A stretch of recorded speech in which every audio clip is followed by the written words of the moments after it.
Starting with the development of the nervous system जो होता है वो दो तरह का होता है। एक होता है central nervous system and peripheral nervous system.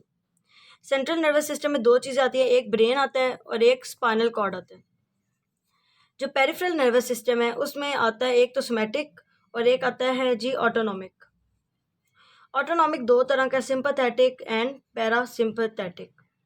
अब होता क्या है कि हम लोगों ने सबसे पहले तो पढ़ना है ना स्पाइनल कॉर्ड के बाद हम पढ़ेंगे ब्रेन, उसमें हाइंड ब्रेन, मिड ब्रेन और फोर ब्रेन, फिर हम पढ़ेंगे पेरिफेरल नर्वस सिस्टम।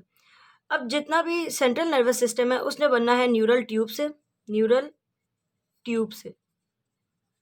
और पेरिफेरल ने बनना है न्यूरल क्रेस्ट सेल। होता क्या है, थर्ड वीक में सबसे पहले तो नोटोकॉर्ड बन रही होती है। नोटोकॉर्ड जो है उसके ऊपर ही बनना शुरू होती है न्यूरल ट्यूब। ठीक, दोनों साइड से लाइक पहले यूं एक ग्रूव बनता है न्यूरल ग्रूव, वो बाद में ज़्यादा डीप हो जाता है। डीप होने के बाद उसके यहाँ पे दो ये बन जाते हैं न्यूरल फोल्ड्स। ये न्यूरल फोल्ड्स आहिस्ता आहिस्ता एक दूसरे की तरफ अप्रॉक्सीमेट करते हैं और फाइनली फ्यूज़ कर जाते हैं। ठीक, अब ये नीचे जो बनती है न्यूरल ट्यूब बनती है, ऊपर जो है न्यूरल क्रेस्ट बनती है। न्यूरल क्रेस्ट जो है पहले इसके दोनों halves right and left separate होते हैं, बाद में ये ज्वाइन करते हैं और ये ऊपर न्यूरल क्रेस्ट और न्यूरल ट्यूब बनाती है। अब न्यूरल ट्यूब ने सेंट्रल नर्वस सिस्टम और जो न्यूरल क्रेस्ट है इसने पेरिफेरल नर्वस सिस्टम और ऑटोनॉमिक नर्वस सिस्टम जो है वो बनाना है। सबसे पहले बात करेंगे हम सेंट्रल कैनाल की। न्यूरल ट्यूब के अंदर ये न्यूरल कैनाल प्रेजेंट होती है, बाद में ये कैनाल आहिस्ता आहिस्ता 9th और 10th वीक तक बहुत छोटी सी कैनाल रह जाती है और ये बन जाती है स्पाइनल कॉर्ड की सेंट्रल कैनाल। ठीक, अब स्पाइनल कॉर्ड की सेंट्रल कैनाल के बाद ये जो पूरी न्यूरल ट्यूब का मैटर है इसके अंदर 3 जोन्स बनते हैं। एक वेंट्रिकुलर जोन, फिर बनता है इंटरमीडिएट जोन और फाइनली बाहर सबसे मार्जिनल जोन। इंटरमीडिएट जोन पहले नहीं प्रेजेंट होता, पहले सिर्फ वेंट्रिकुलर और मार्जिनल जोन प्रेजेंट होता है। वेंट्रिकुलर जोन जो है इसने दो चीज़ें बनानी होती है, एक बनाना होता है न्यूरॉन्स के बाद दूसरे बनाने होते हैं जी मैक्रोग्लियल सेल्स। ठीक, जो मार्जिनल जोन है इसने बाद में बना देना होता है जी वाइट मैटर। ठीक, अब न्यूरॉन्स जो हैं वो बनते हैं न्यूरोब्लास्ट से, मैक्रोग्लियल सेल्स जो हैं वो बनते हैं ग्लायोब्लास्ट से। ये दो तरह के होते हैं, एक एस्ट्रोसाइट्स होते हैं और एक ओलिगोसाइट्स होते हैं। अब वेंट्रिकुलर जोन में प्रेजेंट होते हैं न्यूरो एपिथेलियल सेल। ठीक है, न्यूरो एपिथेलियल सेल्स प्रेजेंट होते हैं। इन न्यूरो एपिथेलियल सेल्स ने ना बनाने हैं सबसे पहले न्यूरोब्लास्ट। ठीक, सबसे पहले न्यूरोब्लास्ट बनेंगे। न्यूरोब्लास्ट जैसे ही बनेंगे ना तो वो सारे माइग्रेट करेंगे सेंटर में, और ना सेंटर में एक और जोन बना देंगे जिसे कहेंगे हम इंटरमीडिएट जोन।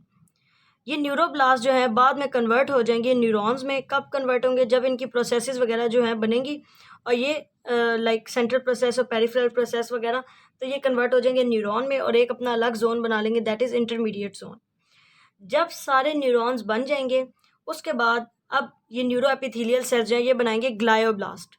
ठीक है, ग्लायोब्लास्ट जो हैं वो कन्वर्ट हो जाएंगे, दो फर्दर डिफ्रेंशिएट हो जाएंगे चीज़ों में, एक एस्ट्रोब्लास्ट में और दूसरा होता है जी जो ओलिगोब्लास्ट है उसके अंदर। ओलिगोब्लास्ट कन्वर्ट हो जाएंगे बाद में ओलिगोसाइट में, और जो एस्ट्रोब्लास्ट हैं वो कन्वर्ट हो जाएंगे एस्ट्रोसाइट में।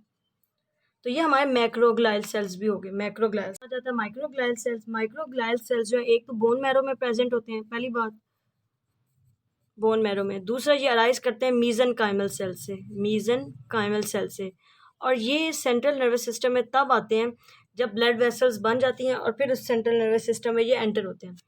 ये हो गया सारे जोन्स वगैरह। अब हम देखते हैं कि किस तरह स्पाइनल कॉर्ड जो है वो एक सिंपल सी न्यूरल ट्यूब से डिफ्रेंशिएट करती है। सबसे पहले सेंट्रल कैनाल जो होती है बाद में ये कन्वर्ट हो जाती है सल्कस लिमिटेंस में कन्वर्ट होती है। ये एक लॉन्गिट्यूडनल ग्रूव है। ये सल्कस लिमिटेंस जो है ये सेपरेट कर रहा होता है एलर प्लेट्स को और ये बेजल प्लेट्स को, सल्कस लिमिटेंस। अब होता क्या है कि जो इसकी वॉल्स हैं उनकी होती है डिफरेंशियल थिकनिंग की वजह से क्या होती है, ये रूफ प्लेट और ये जो है फ्लोर प्लेट जो है बेस प्लेट, ये हो जाती हैं थिन, और लेकिन जो साइड पे लेटरल वॉल्स हैं ये हो जाती हैं थिक। ठीक, इसके बाद ये होता है कि अब ये जो इसकी प्लेट्स हैं लेटरल, इनमें बल जाता है, एक ये एलर प्लेट की वजह से और एक बेजल प्लेट की वजह से। अब इनमें क्या होता है कि एलर प्लेट ने एसोसिएटेड होना है विद एफरेंट जो है इम्पल्सेस उनसे, और जो बेसल प्लेट है that is related to efferent. ठीक। अब इसमें ये है कि जो एलर प्लेट और बेसल प्लेट्स हैं इन्होंने बल्ब प्रोड्यूस किया हुआ है। लॉन्गिट्यूडनली अगर देखें तो हम ये जो एलर प्लेट्स हैं इनमें प्रेजेंट हो गए ग्रे कॉलम, ये ग्रे कॉलम बनाएंगी, और जो बेसल प्लेट्स हैं वो बनाएंगी ये पोस्टीरियर ग्रे कॉलम बनाएंगी और ये बनाएंगी वेंट्रल ग्रे कॉलम। होता है कि जो सेंट्रल कैनाल है वो बाद में इस सल्कस लिमिटेंस में कन्वर्ट हो जाती है, लाइक ये एक लॉन्गिट्यूडनल ग्रूव में डिफरेंशियल ग्रोथ की वजह से सल्कस लिमिटेंस में। अब ये जो सल्कस लिमिटेंस है ये सेपरेट कर रहा होता है एलर प्लेट और बेसल प्लेट को। एलर और बेसल प्लेट क्या है, ये वाली प्लेट जो पीछे होती है दैट इज़ एलर प्लेट, और जो ये नीचे बेस में प्रेजेंट है that is the basal plate. Alar plate ने रिलेटेड होना बाद में एफरेंट मैकेनिज्म से, एफरेंट सप्लाई वगैरह से, और जो बेसल प्लेट है that will be related to the efferent. अब क्या होता है कि वॉल्स की जो डिफरेंशियल ग्रोथ होती है, डिफरेंशियल थिकनिंग जो है उसकी वजह से इसकी जो ये रूफ प्लेट और जो ये फ्लोर प्लेट ये हो जाती हैं थिन, और जो लेटरल वॉल्स हैं ये बहुत ज़्यादा थिक हो जाती हैं। इन लेटरल वॉल्स में प्रेजेंट होता है ये बल्ज जो है इन प्लेट्स की वजह से आता है, एलर और बेसल प्लेट की वजह से बल्ज आ जाता है।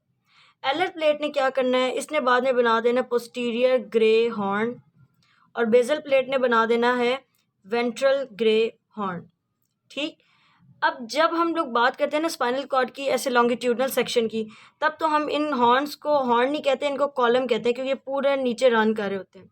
जब हम बात करते हैं ना हॉरिजॉन्टल सेक्शन की, तब हम इनको हॉर्न कहते हैं। ठीक। तो यानी कि ये पोस्टीरियर ग्रे हॉर्न जो है ये पोस्टीरियर ग्रे कॉलम्स हैं इन लॉन्गिट्यूडनल सेक्शन, और वेंट्रल ग्रे हॉर्न जो है वो वेंट्रल लॉन्गिट्यूडनल सेक्शन है, और वेंट्रल ग्रे कॉलम है इन लॉन्गिट्यूडनल सेक्शन। तीसरी जो हॉर्न आते हैं वो होते हैं लेटरल ग्रे हॉर्न भी जो है वो बन रहे होते हैं बेसल प्लेट से। अब अगली चीज़ इसमें क्या है कि जो हम लोगों ने बात की कि ये पीछे दो हॉर्न प्रेजेंट है, इनके दरमियान में बाद में एक सेप्टा आ जाता है that is called dorsal median septa, और जो आगे दो बेसल प्लेट्स हैं इनके दरमियान में बाद में एक फिशर आ जाता है जिसे कहते हैं वेंट्रल मीडियन फिशर। तो ये हो गया grey horn, posterior grey horn, ventral grey horn और फिर लेटरल ग्रे हॉर्न। साथ ही हम लोगों ने देख लिया कि वेंट्रल मीडियन फिशर और जो डॉर्सल मीडियन सेप्टम है वो। नेक्स्ट हम बात करेंगे कि अब यहाँ से हॉर्न से निकल रही होती हैं पोस्टीरियर रूट और वेंट्रल रूट जो मिलके बना रही होती हैं स्पाइनल नर्व। यहाँ पे प्रेजेंट होता है जी पोस्टीरियर डॉर्सल रूट गैंग्लिया। अब इस गैंग्लिया की बात कर लेते हैं। ये गैंग्लिया बनता किससे, ये बनता है न्यूरल क्रेस्ट सेल से। एक बात। दूसरी बात यह है कि ये पहले बाईपोलर होता है। ठीक, बाईपोलर होता है, बाद में क्या होता है कि इसके ये जो दोनों प्रोसेसेस निकली हैं ये फ्यूज़ हो जाती हैं और टी शेप बना देती हैं और ये बन जाता है यूनिपोलर। एक बात। अब जो इसकी एक होती है सेंट्रल प्रोसेस और एक होती है पेरिफेरल प्रोसेस। इसकी पेरिफेरल प्रोसेस बाहर वाली साइड पे जाके स्पाइनल नर्व बना देती है, और जो इसकी सेंट्रल प्रोसेस है वो स्पाइनल कॉर्ड की तरफ आ जाती है। तो ये जो इसकी पेरिफेरल प्रोसेस है ये बनाती है जी डेंड्राइट, और जो इसकी ये सेंट्रल प्रोसेस है ये बना देती है एक्सॉन, और फिर ये बाहर बनाती है स्पाइनल नर्व जो है फिर वो जिस भी लाइक ऑर्गन से इसने एसोसिएटेड होना है, इम्पल्सेस लानी है, उसके साथ एसोसिएट हो जाती है। नेक्स्ट आ जाती है स्पाइनल कॉर्ड के बाहर वाली मेनिंजेस। अब ये जो मेनिंजेस हैं होता क्या है कि जो स्पाइनल कॉर्ड है उसको न्यूरल क्रेस्ट सेल और जो मीज़ेनकाइम है वो बाहर से कवर कर लेती है। न्यूरल क्रेस्ट सेल्स और मीज़ेनकाइम जब वो बाहर से कवर करते हैं तो उनकी जो सबसे बाहर वाली लेयर होती है वो थिक होके ड्यूरा मैटर बना देती है। अब बात की रह गई पाया मैटर एरेक्नॉइड मैटर, वो एक ही चीज़ जो है पाया एरेक्नॉइड जो है उसमें से अराइज करती हैं और बाद में एरेक्नॉइड और पाया मैटर में सेपरेट हो जाती है। इसकी इंडिकेशन क्या है, इसमें इंडिकेशन एडल्ट में ये होती है कि एक प्रेजेंट होता है एरेक्नॉइड ट्रेबिकुलर जो इस पाया मैटर को और एरेक्नॉइड मैटर को सेपरेट कर रहा होता है। ये डेलिकेट स्ट्रैंड होते हैं कनेक्टिव टिश्यू के, तो ये शो कर रहे होते हैं कि दोनों बनी एक ही चीज़ से हैं, बाद में सेपरेट हुई है। अगली चीज़ आती है सेरेब्रोस्पाइनल फ्लूइड। ये 5th वीक में जो है ये बनना शुरू होता है और फ्लो करता है। अगली चीज़ हम देखेंगे अब स्पाइनल कॉर्ड की पोजिशनल चेंजेस। सुनाओ अब देख लेते हैं कि पोजिशनल चेंजेस क्या है। स्पाइनल कॉर्ड जो होती है हमेशा वो एक ही लेवल तक नहीं रहती, लाइक चाइल्डहुड जो एडल्ट है, नियोनेट है और जो एम्ब्रियो है उसके अंदर। अब क्या होता है कि सबसे पहले जो 24 वीक एम्ब्रियो है ना उसमें स्पाइनल कॉर्ड S1 के लेवल तक होती है। जब नियोनेट में आती है तो वो L2 और L3 के लेवल तक चली जाती है, लाइक शॉर्ट हो जाती है, ऊपर की तरफ हो जाती है। फिर अगले जो एडल्ट होता है उसमें वो T12 से लेके L3 के दरमियान कहीं भी लाई कर सकती है। सही। अब इसमें क्या होता है कि जो हमारे पास है ड्यूरा मैटर, अरेक्नॉइड मैटर और पाया मैटर, इन्होंने कहाँ तक एक्सटेंड करना है स्पाइनल कॉर्ड के? ड्यूरा मैटर और अरेक्नॉइड मैटर जो S2 तक एक्सटेंड करती हैं। अब जो पाया मैटर है ना, वो जहाँ पे स्पाइनल कॉर्ड एंड करती है उससे नीचे एक थ्रेड लाइक ऐसे बैंड भेज देती हैं। उस थ्रेड लाइक बैंड को कहते हैं फाइलम टर्मिनेल। फाइलम टर्मिनेल जो है नीचे जाके अटैच हो जाता है कॉक्सिक्स जो है उससे। तो ये हो गया ड्यूरा, अरेक्नॉइड और पाया मैटर, इनकी कहानी। अब बात आ जाती है स्पाइनल कॉर्ड और वर्टिब्रल कॉलम की। स्पाइनल कॉर्ड जो होती है वो वर्टिब्रल कॉलम और जो ड्यूरा मैटर है उसके कॉरस्पॉन्डिंग बहुत स्लो ग्रो करती है, ठीक। और जो वर्टिब्रल कॉलम है और जो ड्यूरा मैटर है उनकी ग्रोथ बहुत ज़्यादा होती है as compared to the spinal cord.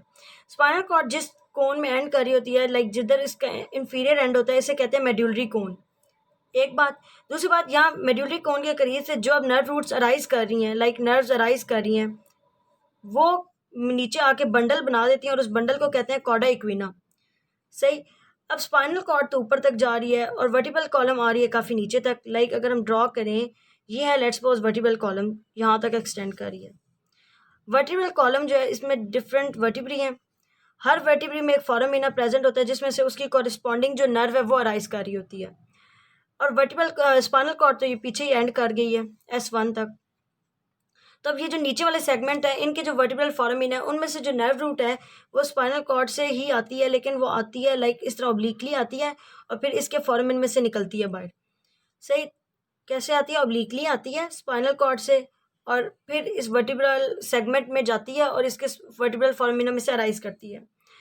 एक बात होगी। दूसरी बात ये है कि जो स्पाइनल कॉर्ड है S1 और सैक्रल और लंबर सेगमेंट से ऊपर है, तो जो लंबर सेगमेंट है और जो सैक्रल सेगमेंट है उसके जो नर्व रूट्स हैं वो इस तरह ऑब्लिक कोर्स ले रही होती हैं। लाइक स्पाइनल को जॉइन कर जाती है तो वो यहाँ ऊपर से इस तरह ऑब्लिक कोर्स लेके अपने जो वर्टिब्रल कॉलम का कॉरस्पॉन्डिंग सेगमेंट है उसमें एंड करते हैं। तो ये होगी कि सारी पोजिशनल चेंज क्या है, कब किधर किस लेवल पे एंड कर रही होती है, इसकी तीनों जो लेयर्स हैं उनका क्या बनता है, और एक इसका एंड ये मेड्यूलरी कोन क्या है, कॉना इक्विडा क्या है, और एक ये जो ऑब्लिक कोर्स है उसकी बात। नेक्स्ट हम देखते हैं माइलिनेशन को। माइलिनेशन सेंट्रल नर्वस सिस्टम में और पेरिफेरल नर्वस सिस्टम में। सेंट्रल नर्वस सिस्टम में जो माइलिनेशन होती है वो करते हैं जी ओलिगोडेंड्रोसाइट है। और जो पेरिफेरल नर्वस सिस्टम में कर रहे हैं माइलिनेशन न्यूरॉन की, वो होते हैं जी शिवान सेल जो कि बनाते हैं न्यूरोलेमा बनाते हैं और वो फिर कवर करती है न्यूरॉन को। होता क्या है कि लाइक ये अगर एक न्यूरॉन है, ठीक, और ये प्रेजेंट है वो लाइक जो शीट है वो न्यूरॉन ऐसे फोल्ड करता जाता है, खुद न्यूरॉन एक्चुअली मुड़ है, ठीक है, तो वो मुड़ता जाता है और जो सारी शीट है वो अपने साथ यूँ कवर कर लेता है, ठीक, और उसके यूँ फोल्ड्स बना देता है। तो यूँ ये सारा कवर कर लेता है ओलिगोडेंड्रोसाइट सेंट्रल नर्वस सिस्टम में, पेरिफेरल नर्वस सिस्टम में न्यूरोलेमा। एक इंपॉर्टेंट बात यह है कि सेंट्रल नर्वस सिस्टम में जो मोटर न्यूरॉन्स हैं वो पहले माइलिनेट होते हैं और सेंसरी बाद में होते हैं। कोई भी न्यूरॉन तब तक फंक्शनल नहीं होता जब तक वो माइलिनेट नहीं हो जाता, और जब माइलिनेशन होती है उसकी वजह से वाइटिश अपीयरेंस आती है क्योंकि उसके अंदर जो है लिपिड और प्रोटीन सब्सटेंसेस होते हैं, तो वो वाइटिश अपीयरेंस दे रहे होते हैं। जो पेरिफेरल नर्वस सिस्टम है वो विसरल सेंसरी न्यूरॉन या फिर जो सोमैटिक सेंसरी न्यूरॉन है, प्री साइनेप्टिक, पोस्ट साइनेप्टिक, सबको like pre ganglionic autonomic motor neurons और प्री साइनेप्टिक जो सेंसरी न्यूरॉन्स हैं सबको माइलिनेट कर रहे होते हैं। तो ये हमारी development of spinal cord complete होगी। इसमें हमने पहले देखा कैनाल कैसे बनी, फिर हम लोगों ने देखा कि इसमें वो जो सेल्स बन रहे थे 3 तरह के, न्यूरोब्लास्ट, ग्लायोब्लास्ट और फिर माइक्रोग्लियल सेल्स। उसके बाद हमने देखा कि इसकी जो वॉल्स हैं एलर प्लेट और बेजल प्लेट। नेक्स्ट इसमें देख लिया था हम लोगों ने कि जो स्पाइनल कॉर्ड है उसके पोजिशनल चेंजेस क्या है, फिर हमने देखी माइलिनेशन क्या है, हमने देखा कि गैंग्लिया किस तरह बना है और जो तीनों इसकी जो मेनिंजेस कवर कर रही हैं स्पाइनल कॉर्ड को वो कैसे बनी है।